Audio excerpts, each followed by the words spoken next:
लेकिन एक ऐसी गलती जो मोटो ब्लॉगर को नहीं करनी चाहिए।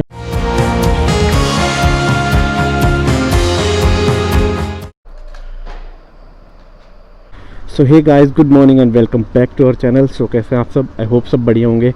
सो ये खड़ी अपनी बाइक एंड निकल रहे हैं, अभी कोल्ड स्टार्ट कर रहा है।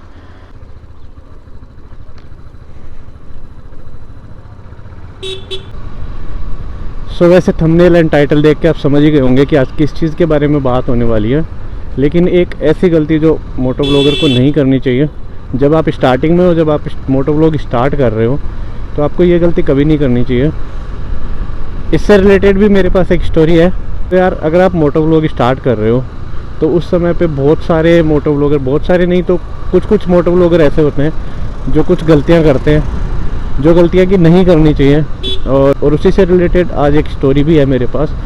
तो ये कुछ वीडियो थोड़ी स्टोरी टेलिंग टाइप रहने वाला है, क्योंकि यार मेरे खुद के फ्रेंड की स्टोरी है, तो देखो बतानी भी ज़रूरी है। उससे मुझे बहुत कुछ सीखने को मिला है, आपको भी बहुत कुछ सीखने को मिलेगा इसी चीज़ से।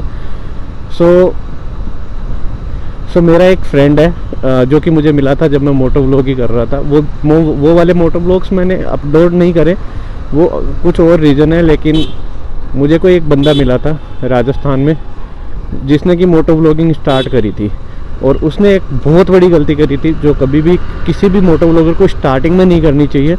जब आपका एक चैनल स्टेबल हो जाए, जब आपका एक चैनल अच्छा ग्रो कर जाए ना, उसके बाद आप कर सकते हो।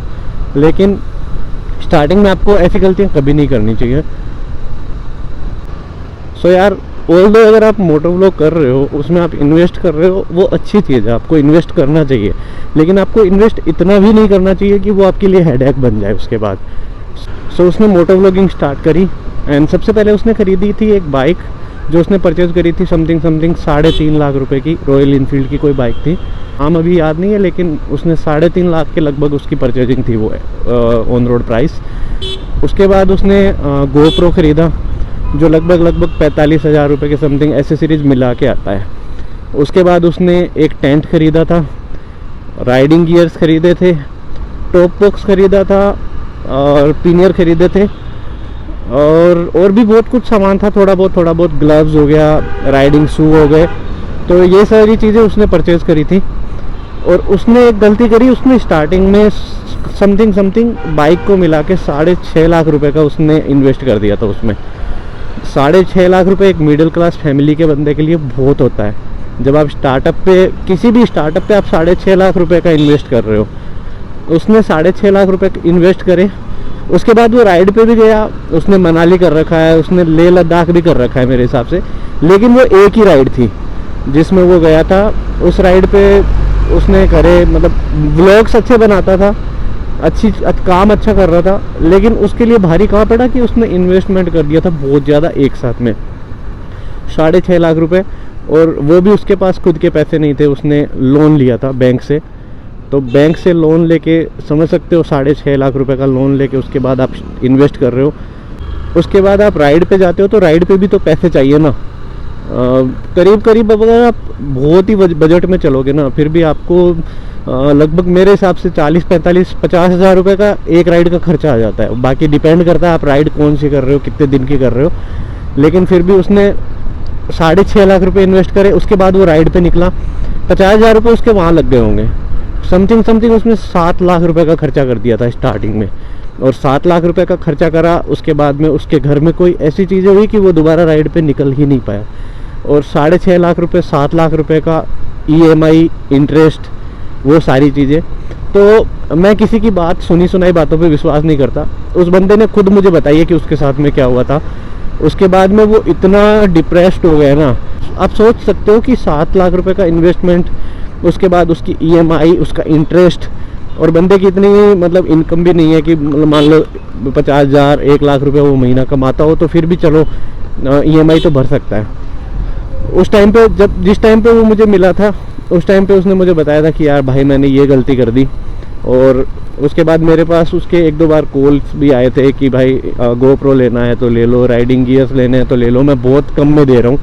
लेकिन यार मेरे पास इतना बजट है नहीं, और आपको पता है मैं इतना सोच समझ के चलता हूँ ना भाई, क्योंकि इन्वेस्ट आप करो, लेकिन इतना भी नहीं करो कि उसकी हद ही पार हो जाए और वो आपके लिए फिर हेडेक बन जाए।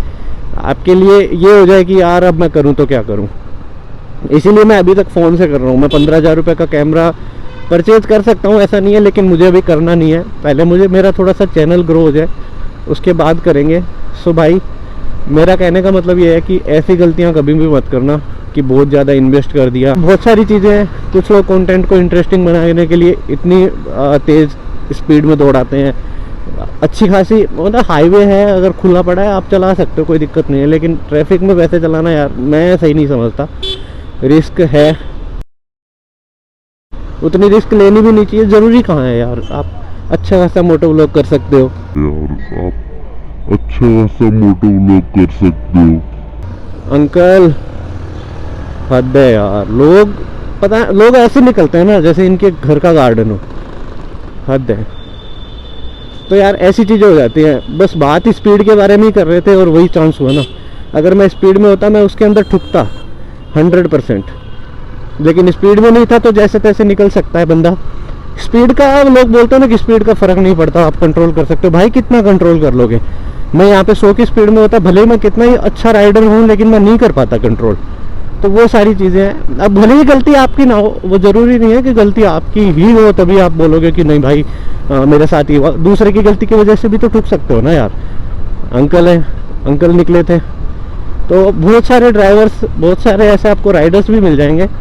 सो वो सारी गलतियाँ कभी भी मत करना। इन्वेस्टमेंट वाली एक ऐसी चीज़ थी ना जो मुझे आपको बतानी थी, क्योंकि कोई भी भाई मेरा वीडियो देख रहा है, वो ऑब्वियस सी बात है कि वो यार मोटो व्लॉग में और वो इंटरेस्टेड है बाइक्स वगैरह में, और हो सकता है वो मोटो व्लॉग भी करे।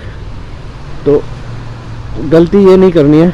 बाकी भाई मुझे सबसे ज़्यादा डर पानी का लगता है, सही बता रहा हूँ, क्योंकि इसमें कुछ खड्डा वड्डा होना बड़ा दिखता भी नहीं है। खैर छोड़ते हैं इन चीज़ों को। बाकी अंकल का तो क्या ही कहें, ठीक है, लेकिन थंबनेल के लिए तो काम आ जाएगा ना। थंबनेल के लिए तो काम आ ही सकता है ना अपने। और कुछ खास बात बतानी थी आपको। इस संडे यानी आज सैटरडे है, कल संडे, तो मैं काम तो अपना सैटरडे संडे को ही कर दूंगा। 2 या 3 दिन में एक ऐसी मॉडिफिकेशन करवा रहा हूँ ना इस बाइक में, भाई मज़ा आने वाला है। मैं खुद एक्साइटेड हूँ उस चीज़ के लिए। सो यार आज के लिए इतना ही। आई होप आपको वीडियो पसंद आई होगी। अगर वीडियो पसंद आई हो तो चैनल को सब्सक्राइब कर लेना, एक प्यारा सा कमेंट ड्रॉप कर देना अगर इच्छा हो तो। बाकी मिलते हैं फिर किसी बढ़िया सी वीडियो में।